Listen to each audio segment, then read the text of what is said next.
Mes parents m'ont donné une ruine, et un appartement neuf à ma sœur. Après l'avoir transformé, ma mère a exigé que je la lui cède sous 48H. Mais quand ma sœur est arrivée avec ses cartons, elle est devenue blême devant le spectacle. Je m'appelle Manon Durand et je me souviens encore du moment précis où j'ai cessé d'être la fille. Le moment où ils ont arrêté de faire semblant de nous aimer équitablement. 1 an après l'obtention de mon diplôme, je me tenais de l'autre côté de la rue, regardant les flammes consumer la maison que j'avais reconstruite à la force de mes bras. Et quand Chloé, ma sœur jumelle, s'est mise à sangloter sur le trottoir, hurlant à propos d'une installation électrique défectueuse, je n'ai pas scié. J'ai juste murmuré, tu aurais dû laisser les choses telles qu'elles étaient. Le jardin était décoré de tentes blanches et d'arrangements floraux dignes de Pinterest. Le genre de décor qui murmure, nous avons une vie parfaite, même si personne sous le chapiteau ne l'a vraiment. C'était notre fête de remise de diplôme, à moi et Chloé. Nous sommes jumelles, fausses jumelles, et émotionnellement incompatibles depuis la naissance. Elle est la lumière des projecteurs. Je suis la technicienne en coulisses. C'est comme ça que ça a toujours été. Le tintement des coupes de champagne, l'odeur du traiteur hors de prix, le doux bourdonnement du jazz flottant au-dessus des rires polis de nos proches. Tout semblait normal jusqu'à ce que ma mère, Isabelle, se tienne près de la cheminée extérieure et lève son verre de vin avec une étincelle exagérée dans les yeux. Nous sommes si fiers de nos filles, commença-t-elle en pressant légèrement l'épaule de Chloé. Vous avez toutes les deux obtenu votre diplôme avec mention, et ce n'est pas rien. Votre père et moi voulions célébrer cela avec quelque chose de spécial. Je me suis redressé légèrement. Quelque chose dans son ton. Ce n'était pas l'éloge superficiel habituel qu'elle jetait comme des paillettes. Cela avait du poids, comme si quelque chose de réel allait se produire. Puis vint le bruit d'une boîte qui s'ouvre. Un écrin à bijoux en velours? Non, quelque chose de plus lourd. Du métal s'entrechoqua. Papa, toujours le partenaire silencieux de leur mariage m'as-tu vu, sortit une clé électronique blanche et élégante attachée à un porte-clés en or rose délicat. Il la fit pendre au soleil pour que tout le monde la voie. Chloé, ton nouvel appartement en centre-ville t'attend. 6e étage, vue sur les toits, entièrement meublé. Des hoquets de surprise, des applaudissements, et le halètement parfaitement joué de Chloé en retour. Elle poussa un cri si aigu que je vis le caniche de nos voisins âgés se réveiller en sursaut de sa sieste. « Oh mon Dieu, tu es sérieux » cria-t-elle en se précipitant vers eux. Celui près des quais. Maman sourit avec indulgence. « Bien sûr, chérie. Tu mérites quelque chose d'inspirant pour commencer ton avenir. » Elle les entoura tous les deux de ses bras, ronronnant presque alors que les flashs crépitaient. Tante Valérie filmait déjà sur son téléphone, et je restais juste là. Ma citronnade était devenue tiède dans ma main. Tout le monde se tourna comme s'il réalisait simultanément que j'étais toujours là. C'est à ce moment-là que papa lança quelque chose dans ma direction. Ce n'était pas un bip électronique, ni de l'or, ni même quelque chose de propre. Un anneau de 3 clés en laiton rouillé atterrit à mes pieds avec un faible tintement métallique. « Manon, dit maman, sans tout à fait croiser mon regard. Il y a une propriété dans la banlieue. Elle a besoin d'un peu d'huile de coude. Vois-le comme une toile vierge. » Toile vierge. Cela sonnait comme un avertissement. Je me penchai et ramassai les clés. L'une d'elles avait encore une étiquette en plastique attachée, 37 c'est rue des Lilas au Cabanon au fond, nécessite travaux. L'étiquette était décolorée comme si elle avait été écrite il y a une décennie. C'est une blague, demandai-je en clignant des yeux vers elle. Chloé reçoit un appartement de standing et moi un piège à feu. Chloé gloussa. Ce n'est pas si mal, non, dit-elle, mais son sourire n'atteignait pas ses yeux. Pourquoi ai-je toujours moins? Les mots sortirent tranchants, sans filtre. Je n'essayais pas de faire une scène, mais la brûlure derrière mes yeux me trahissait. Personne ne répondit. Ni maman, ni papa, ni même Chloé, qui était déjà retournée filmer la révélation de son appartement sur Instagram. Je vous ai posé une question, dis-je plus fort. Le vent se leva un peu, faisant bruisser les serviettes. Quelqu'un se racla la gorge. Toujours rien. Pas même un regard de malaise de la part de mes parents. C'était comme si je n'existais pas. Alors j'ai laissé tomber les clés, les laissant heurter la pierre d'ardoise avec fracas, et je me suis retourné pour partir, passant devant les invités, l'arche de ballon pastel, les proches sirotant leur chardonnay. prétendant qu'il ne venait pas de voir une fille se prendre une gifle en plein visage. Derrière moi, j'entendis Chloé rire à nouveau. Mais dans ma poitrine, quelque chose s'était tu. Comme une porte dont je n'avais pas réalisé qu'elle était ouverte et qui venait finalement de claquer. Ce n'était pas un malentendu. C'était ainsi qu'il me voyait. Et cela faisait plus mal que je ne pourrais jamais l'exprimer avec des mots. Mais ce fut le moment où je décidai de ne plus jamais rien leur demander. Ni aide, ni amour, ni permission. Ils m'avaient donné une ruine. Très bien. J'allais la transformer en couronne. Et un jour, ils s'étoufferaient avec. Cette nuit-là, je me recroquevillai sur le lit simple grinçant dans lequel je dormais depuis le collège. Une fissure au plafond au-dessus de moi, vaguement en forme d'hexagone, me fixait comme une blague cruelle. Mon diplôme était posé sur le bureau, toujours dans sa pochette en cuir. Je ne l'avais même pas encore sorti. Les clés, ces 3 morceaux de ferraille rouillés et insultants, étaient posés à côté, captant le peu de lumière que le plafonnier fissuré émettait. Je n'ai pas pleuré. J'avais l'impression que j'aurais dû, mais c'était pire. Cette douleur silencieuse où la colère s'éteint et où l'on reste simplement vide. J'ai attrapé mon téléphone, fixé l'écran pendant 1 minute, et finalement envoyé un message à la seule personne qui me connaissait mieux que je ne me connaissais moi-même. Manon, qu'est-ce que j'ai fait pour mériter ça? Les points de frappe apparurent immédiatement. Léa, tu existes trop silencieusement. C'est ça. Tu veux que je vienne? J'hésitais avant de répondre. Manon, ouais, apporte de la glace et peut-être une pelle pour que je puisse m'enterrer dans le jardin. Elle répondit avec un emoji tête de mort et une série de GIFs de nourriture. 20 minutes plus tard, elle était à ma fenêtre comme si nous étions des adolescentes faisant le mur pour une virée. Je n'attendis même pas qu'elle frappe. J'ouvris juste la moustiquaire et la laissai grimper. Ta mère m'a regardé comme si je vendais de la drogue, dit-elle en posant un sac plastique de snacks sur mon lit. J'ai l'air d'une menace dans ces chaussons lapins. Léa mesurait 1,50 m avec l'attitude d'un seconde ligne de rugby et un cœur qui avait toujours fait de la place pour ma douleur, même quand j'essayais de la cacher. Elle sortit de la glace menthe chocolat et 2 cuillères en plastique. J'en pris une sans un mot et commençai à manger directement dans le pot. Alors, dit-elle après 1 minute, redis-moi pourquoi ils ont donné à Chloé la suite royale et t'ont refilé un risque de tétanos habitable. Je ne sais pas, murmurai-je, la bouche encore froide. Elle a toujours été la préférée, la drôle, celle qui mérite les choses, je suppose. Léa roula des yeux si forts que je jurais qu'elle vit dans une autre dimension. Personne ne mérite un appartement meublé avec vue pour s'être souvenu de respirer pendant ses études. Ils ne m'ont même pas regardé quand j'ai demandé pourquoi. Juste rien. Comme si je ne valais pas la peine qu'on me réponde parce que s'ils regardaient de trop près, dit-elle, ils devraient admettre ce qu'ils font et c'est gênant. Nous restâmes assises en silence un moment, puis elle regarda les clés. Alors, où est exactement ce décor de film d'horreur qu'ils t'ont largué? Je fis un geste vague vers l'étiquette de la clé. Quelque part dans la banlieue, rue des Lilas. Elle cligna des yeux. Attends, rue des Lilas? Cette zone où Google Maps refuse de montrer la vue de la rue? Ouais. Un temps. On y va, dit-elle en se levant. Prends ton souhait et les clés. J'ai de l'essence et un sentiment d'indignation vertueux. Je ris vraiment pour la première fois de la journée. Tu es sérieuse? Je viens d'acheter une bombe au poivre et j'ai fait le plein. Je me sens invulnérable. Nous nous entassâmes dans sa vieille Clio, celle avec le volant à paillettes et l'odeur de chewing-gum à la cannelle imprégnée dans les sièges. Alors qu'elle conduisait, nous passâmes devant des zones commerciales puis des trottoirs vides, des lampadaires clignotant à des rythmes irréguliers comme un avertissement.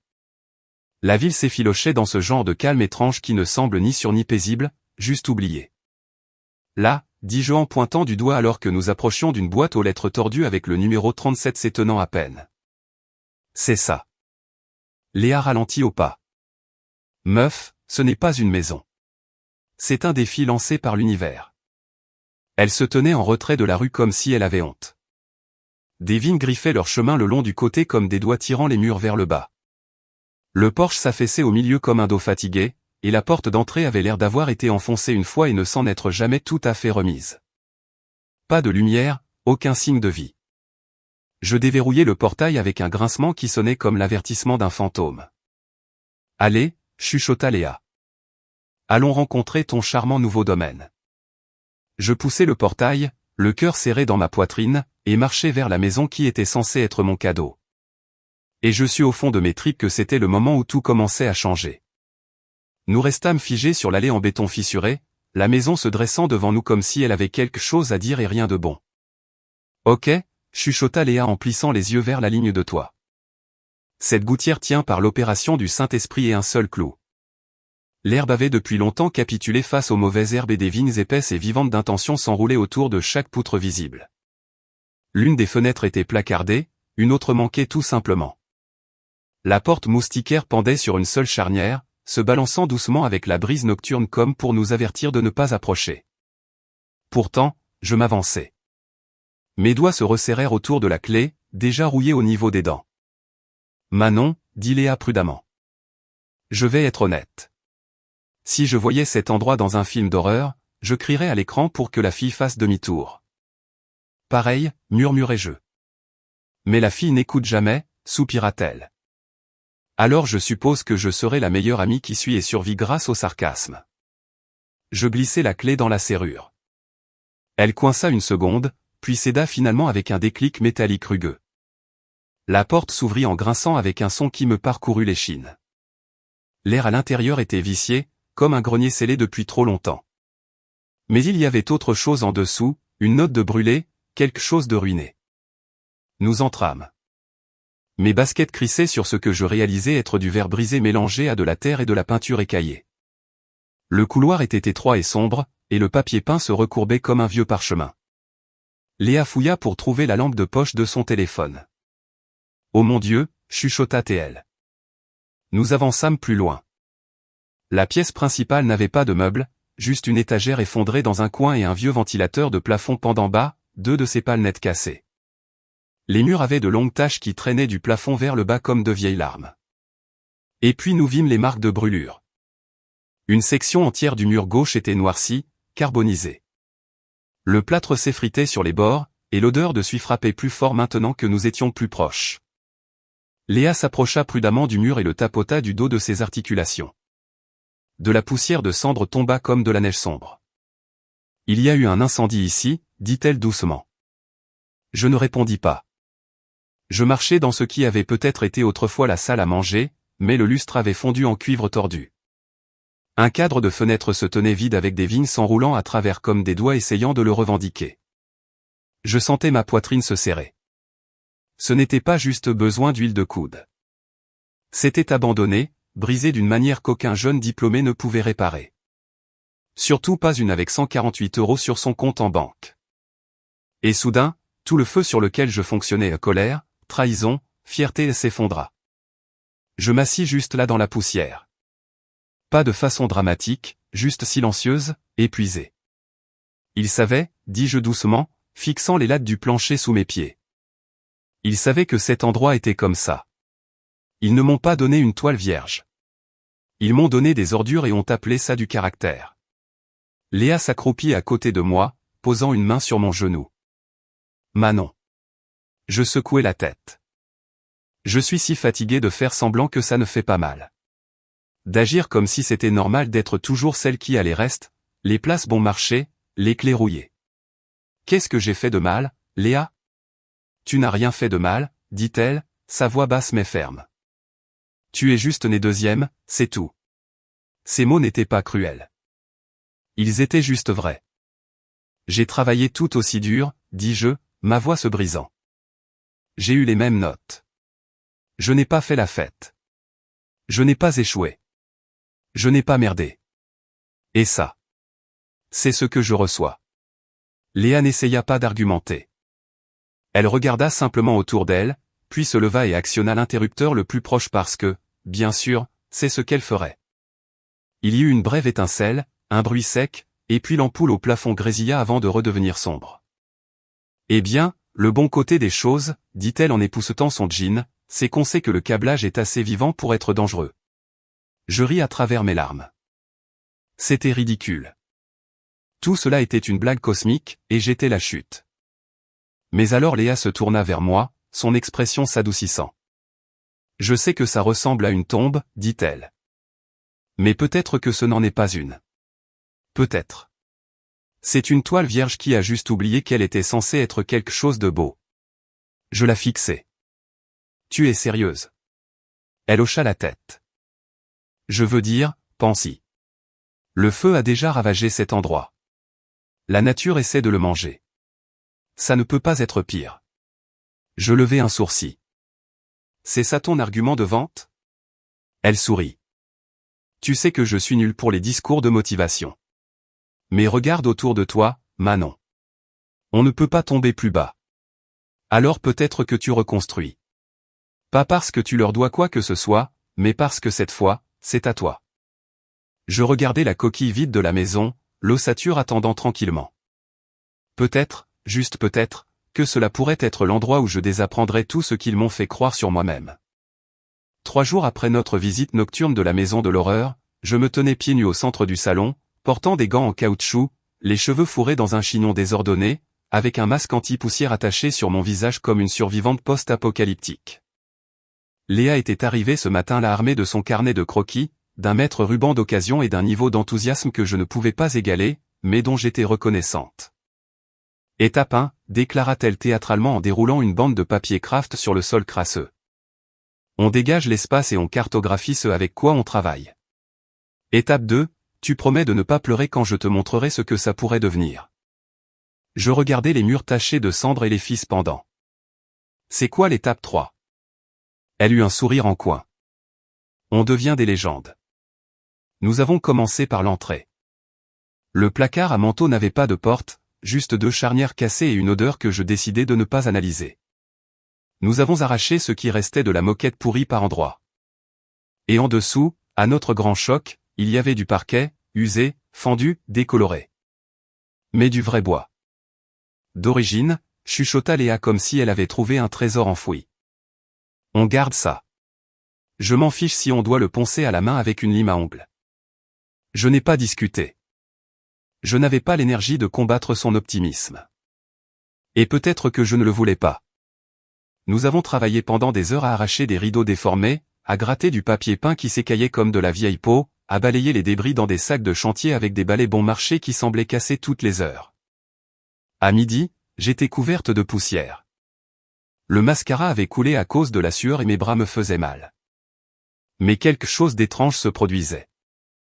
Mes pensées ne tournaient plus en boucle sur la trahison. Je n'imaginais pas Chloé sirotant des lattes sur sa terrasse pendant que je toussais sur du plâtre. J'étais ici, dans ce moment, avançant, même si ce n'était que d'1 centimètre. Léa était agenouillée près de la cheminée, esquissant quelque chose par très rapide et confiant. Bleu marine, marmonnait-elle pour elle-même. Peut-être un bleu marine sombre dans la cuisine. Contrasté avec du bois de récupération chaud. Personne ne s'attend à du drame dans une rénovation, mais je vis pour ça. Tu fais un schéma de couleur pour un endroit sans électricité, dis-je en me laissant tomber sur le sol à côté d'elle. C'est comme ça qu'on manifeste le glow-up, répondit-elle en me passant le carnet. Son dessin était brouillon, mais même dans les lignes et les gribouillis, je pouvais voir ce qu'elle voyait. Des étagères flottantes faites de bois récupéré, des murs audacieux et sombres, un îlot de cuisine bricolé à partir de trouvailles de marché aux puces, des couches texturées et des accents dorés doux, pas brillants ou neufs, mais vivants. Mérité. Nous avons fait une pause sur le porche avant, sirotant de la citronnade tiède et laissant nos jambes pendre au bord. Je ne comprends pas pourquoi tu t'en soucies autant, ai-je finalement dit. De ça, de m'aider. Léa cligna des yeux, confuse. Parce que tu es toi, Manon, et parce que si on peut transformer ce piège mortel en quelque chose de beau, peut-être.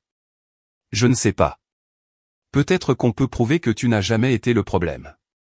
Le silence s'étira entre nous, lourd et doux à la fois. Je ne savais pas quoi dire, alors j'ai juste hoché la tête.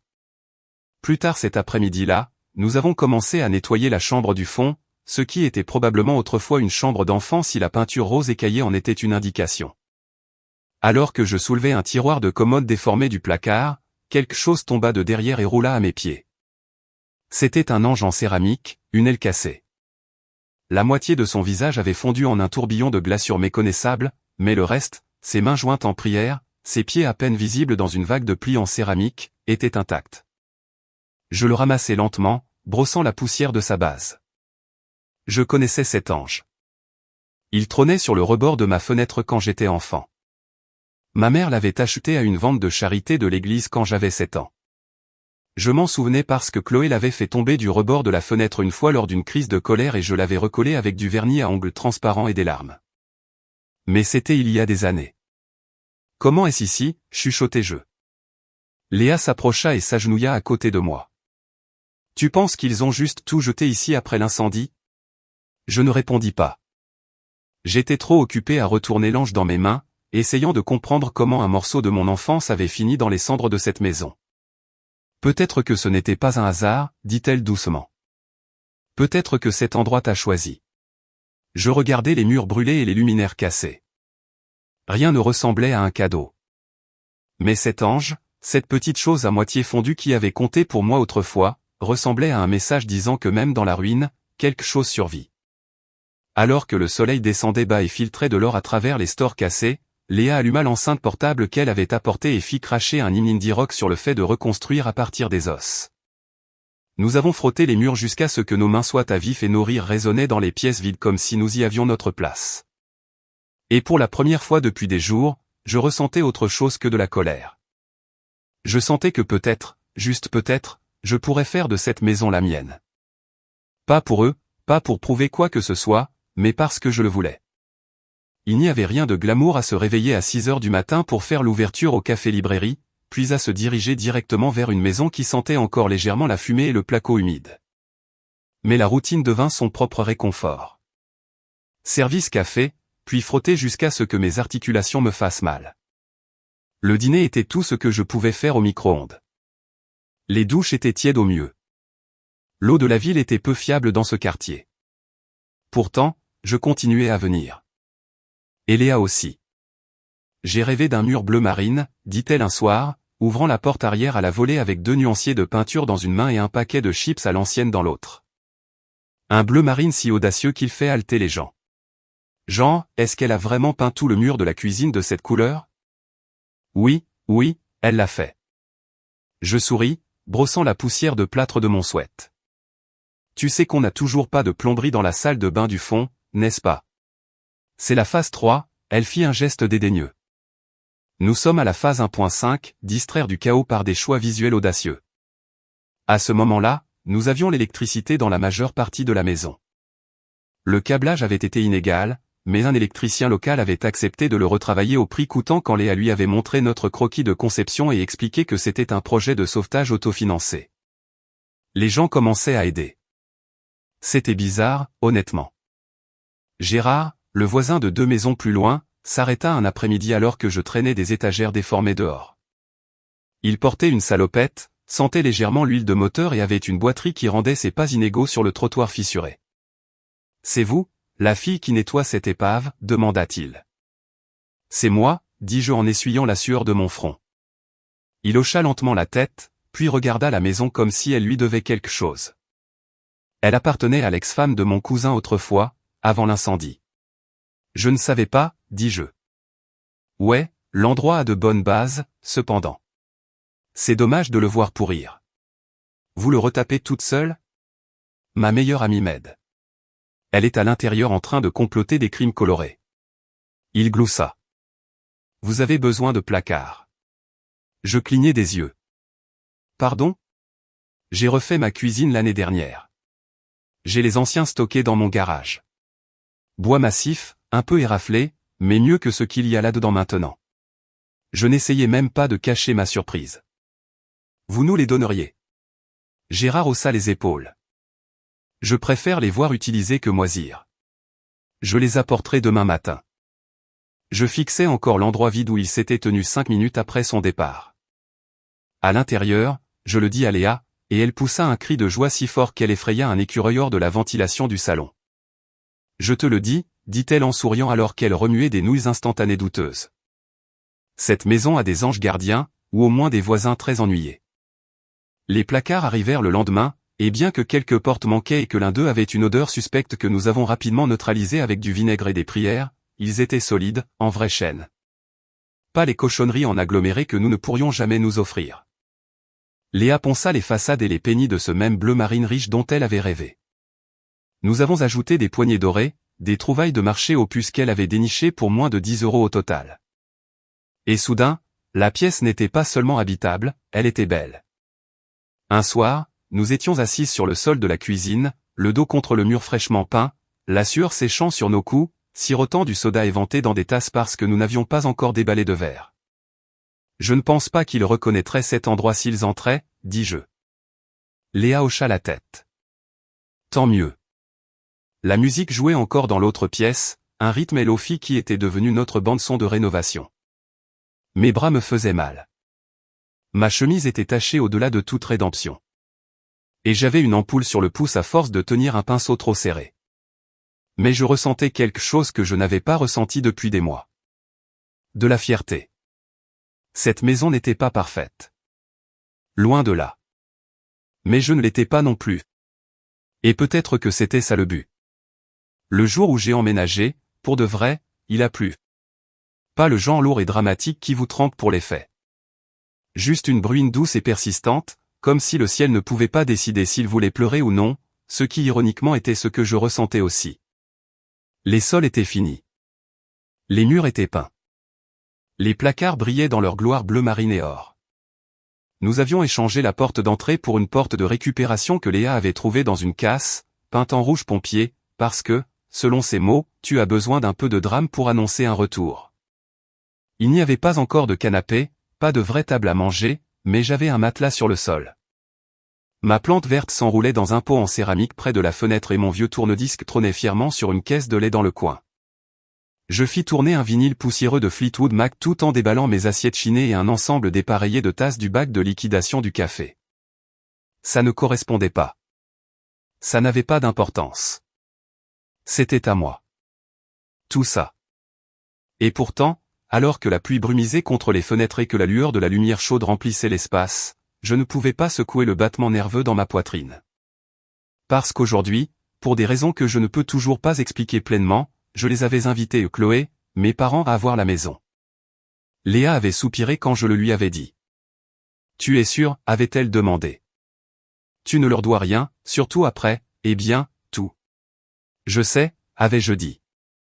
Mais je veux qu'ils voient ce que j'ai construit. Pourquoi, avait-elle demandé doucement. Parce qu'une partie de moi veut toujours qu'ils disent que c'est suffisant. Je détestais cette vérité. Mais elle était là. Elle n'a pas discuté, m'a juste lancé ce regard, mi-inquiet mi-loyal, et a dit, alors porte la combinaison, celle qui te fait ressembler à une artiste riche et recluse avec un traumatisme générationnel. À 15h15, j'entendis les pneus crisser sur le gravier de l'allée. Leur SUV avait l'air ridiculement surdimensionné, garé devant ma petite maison modeste. Quelques instants plus tard, les portières s'ouvrirent et Chloé en sortit avec des bottines à talons, complètement inadaptées au trottoir fissuré, et mes parents dans leur coupe-vent assortis comme un clin d'œil ironique à une famille de banlieue solidaire. J'ouvris la porte avant qu'ils ne puissent frapper. Chloé cligna des yeux une fois. Attends, c'est le même endroit. J'hochai la tête, essayant d'ignorer la façon dont mes mains tripotaient l'ourlet de ma manche. Entrez. Ils le firent, franchissant le seuil comme s'ils n'étaient pas sûrs d'être dans la bonne maison. Leurs yeux scannèrent la pièce. D'abord les parquets brillants, puis les boiseries rénovées, les placards bleu marine profonds de la cuisine captant la lueur dorée du coucher de soleil à travers la fenêtre arrière. Ma mère rompit finalement le silence. Eh bien, ça a l'air très différent. Papa laissa échapper un sifflement bas. Tu as fait tout ça? Tout ça, dis-je. Avec Léa et l'aide du voisin. Chloé marcha lentement dans la cuisine, touchant les poignées des placards. C'est en fait assez incroyable, dit-elle, se tournant vers moi avec une expression que je n'avais pas vue chez elle depuis des années. Ce n'était pas du sarcasme ou de l'admiration jouée.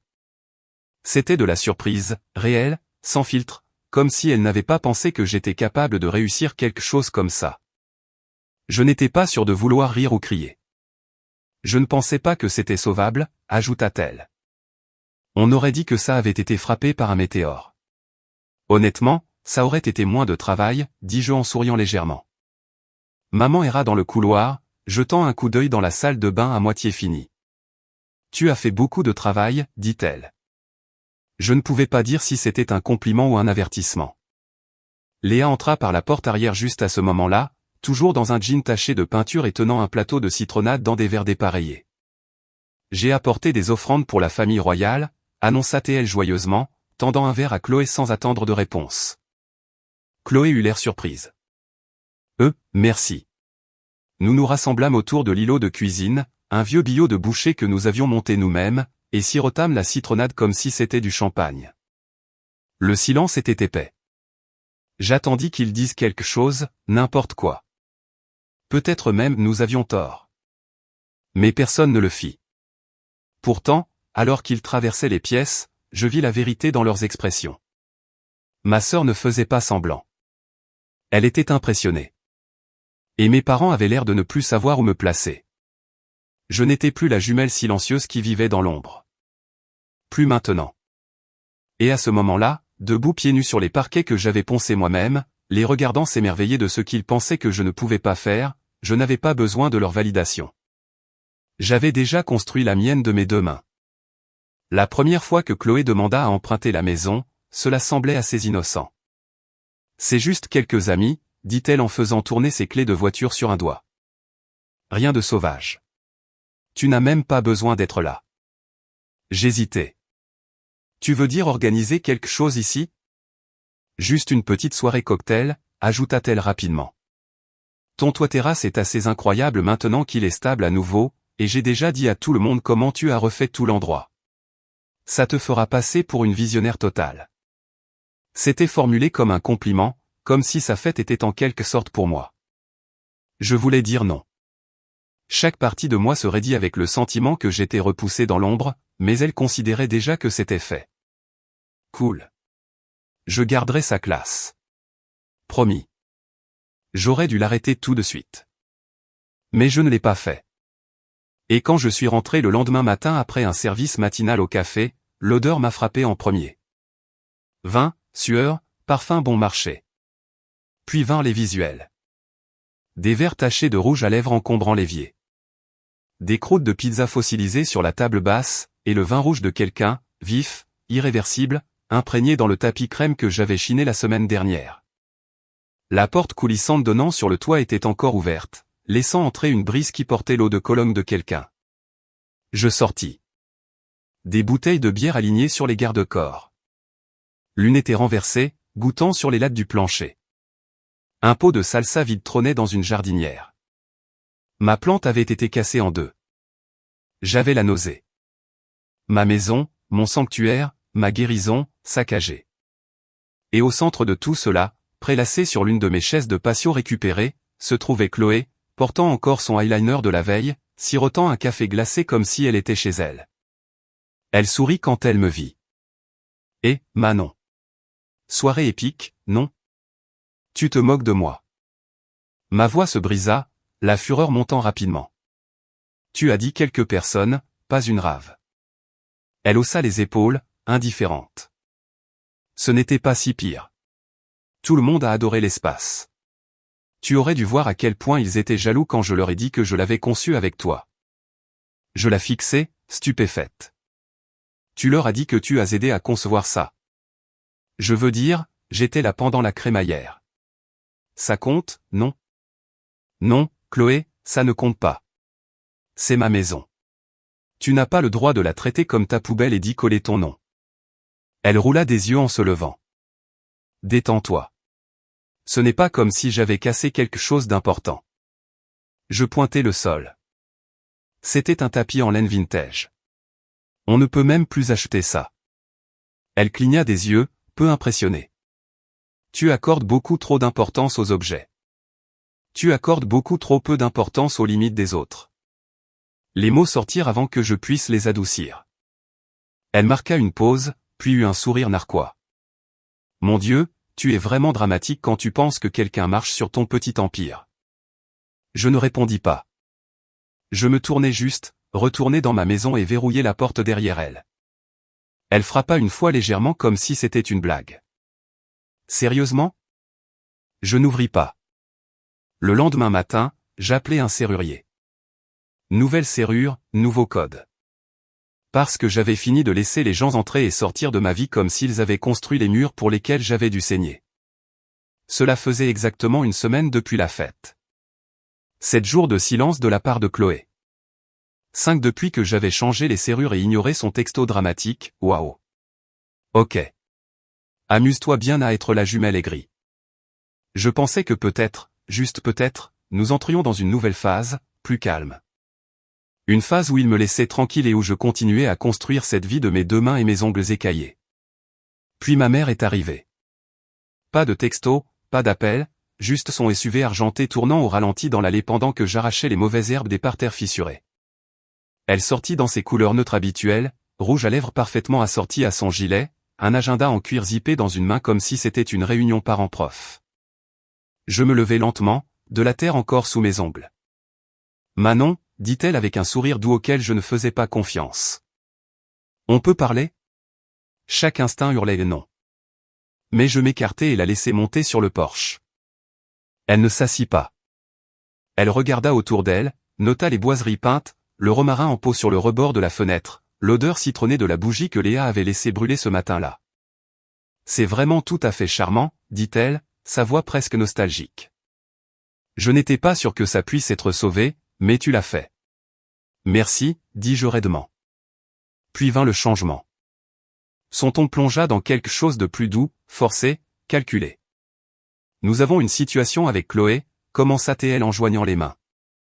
Elle traverse une période difficile. Je la fixai. Elle a dû vendre l'appartement. Quoi?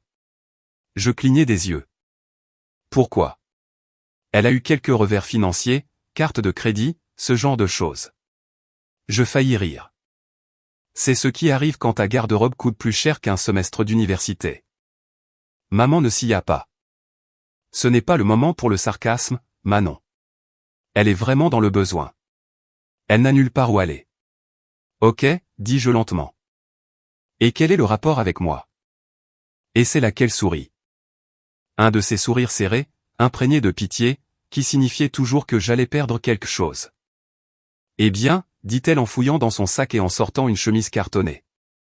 Ton père et moi révisions les choses, et techniquement, l'acte de propriété de cette maison est toujours à notre nom. Je me figeai. De quoi tu parles? Elle posa le dossier sur la rampe du porche, le tapotant comme s'il s'agissait d'une brochure utile. Nous n'avons jamais officiellement transféré la propriété, ma chérie. C'était toujours notre propriété. Nous t'avons laissé l'utiliser, bien sûr, mais maintenant que Chloé en a besoin. Non, dis-je, ma voix tranchante. Non, vous me l'avez donné. Sa tête s'inclina. Nous t'avons donné les clés. Ce n'est pas la même chose. Le sang bourdonnait dans mes oreilles. Je sentis le porche sous moi bouger comme si les planches étaient soudainement faites de sable. J'ai reconstruit cet endroit, dis-je. Avec mon argent, mon temps, mes mains. Je sais, dit-elle doucement. Et nous sommes reconnaissants, mais Chloé a besoin de stabilité en ce moment. Je la fixai avec incrédulité. Tu donnes ma maison à elle? Manon. Elle soupira comme si j'étais une enfant. Ne rendons pas les choses laides. Tu as fait un travail merveilleux ici, mais c'est toujours techniquement à nous. Et Chloé est de la famille aussi. Nous ne prenons rien. Nous réarrangeons simplement. Je ne suis pas un canapé, claquai-je. Son sourire vacilla. C'est déplacé. Non, ce qui est déplacé, c'est de me lancer les ruines de votre piège à feu oublié et ensuite de me l'arracher des quelles merdes encore. Baisse la voix, avertit-elle. Les voisins. Qu'ils entendent, criai-je, le cœur battant la chamade.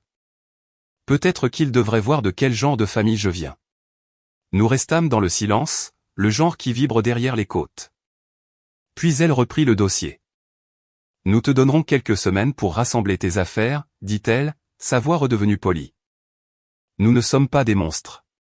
Et sur ce, elle se tourna et quitta le porche comme si de rien n'était, comme si elle ne venait pas de m'éviscérer proprement. Je ne la suivis pas. Je ne pouvais pas bouger. Je restais là, le souffle coincé quelque part dans ma poitrine alors que le poids de tout cela s'abattait sur moi.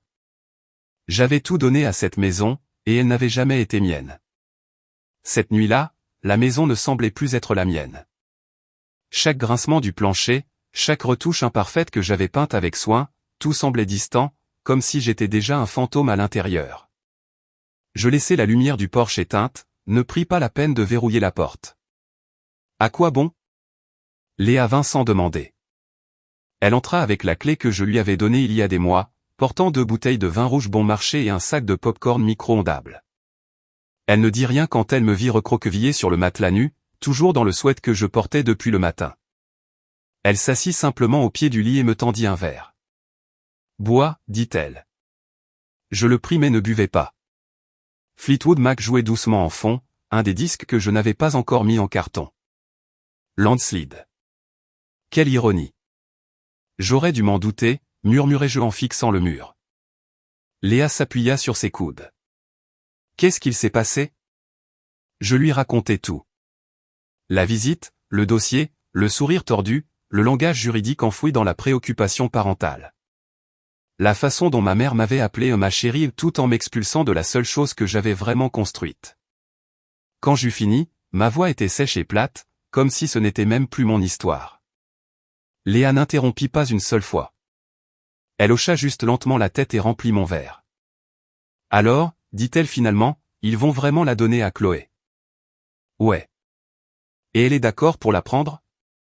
Je laissai échapper un rire amer. Bien sûr qu'elle l'est. Elle pense probablement que c'est à elle de toute façon. Elle pense probablement que je lui ai emprunté.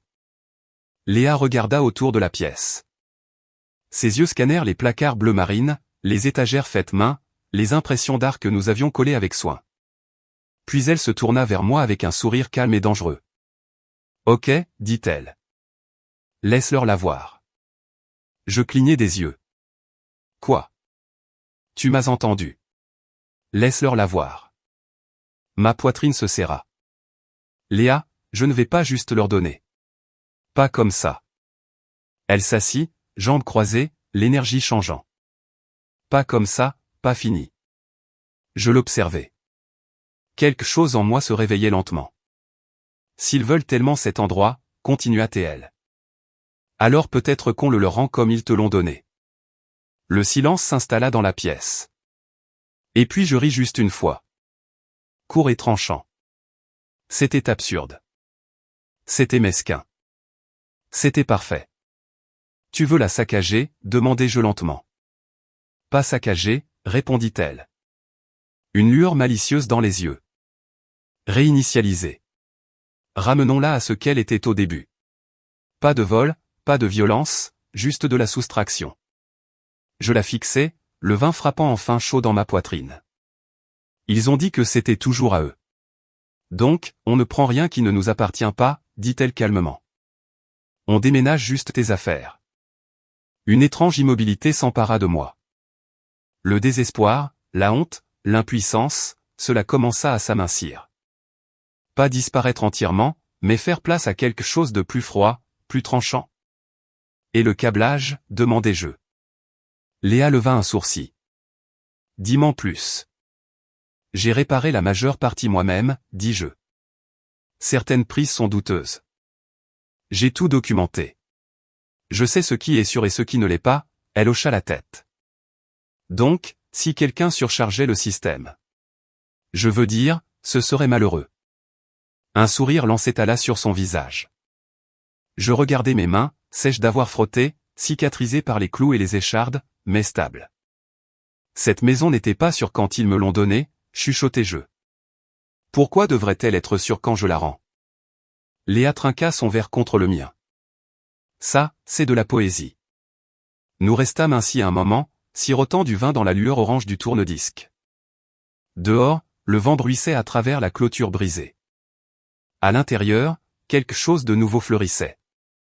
Pas du chagrin, pas de la rage. Du contrôle. Enfin, je n'attendais pas que quelqu'un me voie. J'allais m'assurer qu'il le fasse. Les derniers jours dans la maison furent calmes d'une manière qui semblait révérencieuse, comme emballer une chapelle avant qu'elle ne soit transformée en casino. Je ne jouais pas de musique, n'allumais pas de bougies. Chaque action semblait chirurgicale. Léa et moi travaillions en totale synchronisation, sans mots la plupart du temps. Nous avons enveloppé la verrerie dans de vieux torchons, plié des couvertures chinées dans des cartons, et transporté ce que nous pouvions jusqu'au garage de Gérard juste après la tombée de la nuit. Il ne posa pas de questions, déverrouilla juste la porte latérale et hocha la tête une fois. Les placards aussi, demanda-t-il, bras croisés. Je marquai une pause. Pas la cuisine. Je laisse ce bleu marine. Gérard eut un sourire en coin. Bon choix. C'est une pièce maîtresse. Au troisième voyage, tout ce qui restait dans la maison était structurel. Des murs que je ne pouvais pas porter. Des sols que j'avais poncés. Des luminaires que nous avions montés avec fierté qui pendaient maintenant avec indifférence. La statue d'ange, je l'avais emballée en premier. Léa la tint sur ses genoux pendant tout le trajet jusqu'à chez Gérard. Ça ne reprendra pas la cendre, avait-elle chuchoté comme si c'était sacré. La nuit précédant l'emménagement de Chloé, nous avons passé en revue le câblage. Je sortis mes notes, chaque croquis, chaque prise que j'avais étiquetée à peu près sur où ne pas toucher, et nous passâmes en revue les endroits où le système crachotait encore s'il était trop sollicité. Léa, lampe de poche en main, se tenait sur une échelle et desserra une prise de cuisine juste assez. On ne la casse pas, on la déstabilise, j'hochai la tête. Le circuit du salon saute quand trop de prises sont utilisées. Tu te souviens du mixeur et du chauffage cette fois-là? Ouais. Ça a grillé le grille-pain. Exactement. Donc, celui-là est notre point de fusion. Nous n'étions pas des pyromanes. Nous ne tendions pas un piège. Nous partions simplement et laissions la structure retourner à son état d'origine en ruine avec une petite poussée. Tout ce que nous avions ajouté lumière, couleur, vie avait disparu. Et ce qui restait, c'est ce qu'il m'avait donné. Le matin de la remise des clés, je ne dis pas au revoir à la maison. Je ne touchais pas les murs ni ne respirais aucun dernier souvenir. Je jetai juste un dernier coup d'œil à l'espace vide où mon tourne-disque avait siégé et fermé la porte. À 16h17, Chloé arriva dans un camion de déménagement, bien trop grand pour le peu qui lui restait probablement. Elle en sortit en tenue de sport chic et basket compensée, téléphone déjà en main, filmant une vidéo selfie. Dites bonjour à mon nouvel endroit, les meilleurs, gazouilla-t-elle à ses abonnés, tournant pour montrer la porte rouge derrière elle. Je regardais depuis le coin de la rue, garé 2 maisons plus bas, moteur éteint. Léa était assise sur le siège passager, mâchant le bout de sa paille comme si c'était un cigare. Elle branche la ring light, marmonna Léa, les yeux sur la fenêtre. Oh mon Dieu, c'est la prise numéro 1. Je ne parlais pas. Je pouvais sentir la chose arriver. Nous avions desserré des fils, déséquilibré des charges. Réinitialisé le panneau électrique, pour qu'il soit juste à une surcharge de l'effondrement. Quelques prises de plus, quelques interrupteurs de plus, et puis une étincelle. Pas forte, juste la première. Puis un flash derrière les rideaux du salon. Puis de la fumée. Noire, s'élevant rapidement. Le premier cri ne vint pas avant que le feu n'ait déjà trouvé les poutres du plafond. Et quand il vint aigu, paniqué, indubitablement Chloé et il traversa l'air comme une sirène. Léa et moi regardâmes depuis la voiture, toutes deux silencieuses. Des voisins commencèrent à se déverser hors de leur maison.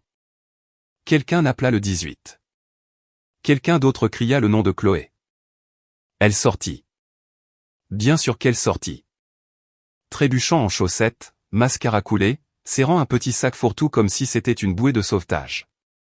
Et puis elle se retourna. La maison était engloutie. Les flammes s'enroulaient le long des rampes du porche, crachaient des évents du toit. Les fenêtres craquaient et éclataient avec des bruits sourds alors que la chaleur poussait vers l'extérieur. J'ouvris ma porte et sortis sur le trottoir. Mes parents arrivèrent quelques minutes plus tard, s'arrêtant dans un crissement de pneus, horrifiés. Ma mère courut vers Chloé. Mon père resta juste figé, fixant les flammes. Puis ses yeux trouvèrent les miens. Je ne parlais pas, ne criais pas. Je rencontrais juste son regard avec quelque chose de plus froid que le défi. La vérité. C'est ce que vous m'avez donné, et c'est ce que ça vous a rendu. Les pompiers arrivèrent trop tard pour faire autre chose que contenir les dégâts. C'était fini en moins d'1 heure. La structure s'effondra vers l'intérieur comme une maison se repliant sur son propre mensonge. Léa se tenait à côté de moi, bras croisés alors que la dernière poutre cédait et envoyait des étincelles dans le ciel sombre. Elle a fait ça, dis-je doucement, regardant les voisins chuchoter, les flammes teignant le ciel d'orange. Elle a poussé trop fort et personne ne l'a remis en question. Pas ceux qui m'avaient regardé nettoyer ce Porsche pendant des semaines. Pas ceux qui ont vu Chloé entrer avec sa caméra et son sentiment de droit. La maison avait disparu. Mais qu'est-ce qui comptait? J'étais toujours debout. L'air sentait encore la fumée le lendemain matin. Elle s'accrochait à mes vêtements, à l'intérieur de ma voiture, au fond de ma gorge comme quelque chose de personnel. Je n'ai pas dormi. Léa non plus. Nous avons fini garés dans l'allée de Gérard juste avant le lever du soleil, sirotant du café de station-service et regardant les équipes de nettoyage sortir du bois carbonisé et du métal tordu de ce qui était autrefois ma maison. Ou la leur. Ou celle de personne maintenant.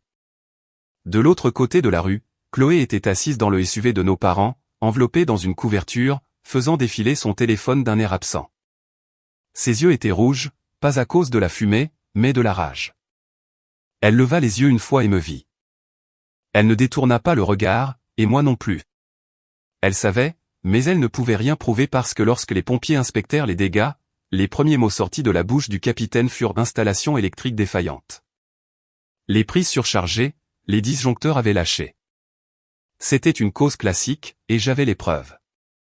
J'avais les notes, les diagrammes, les avertissements silencieux que j'avais donnés à ma mère disant que la maison avait encore des problèmes quand elle les balayait de ses gestes doux de la main. Ils pensaient pouvoir prendre ce qu'ils n'avaient pas construit, mais ils n'ont jamais demandé si cela tiendrait. Alors que la dernière partie du toit s'effondrait vers l'intérieur et que l'équipe de débris balayait le trottoir, je remarquais les voisins debout devant leur maison, regardant, non pas avec jugement, mais avec autre chose. Une compréhension silencieuse. Gérard se tenait près de sa clôture, bras croisés, menton levé dans un lent signe de tête entendu.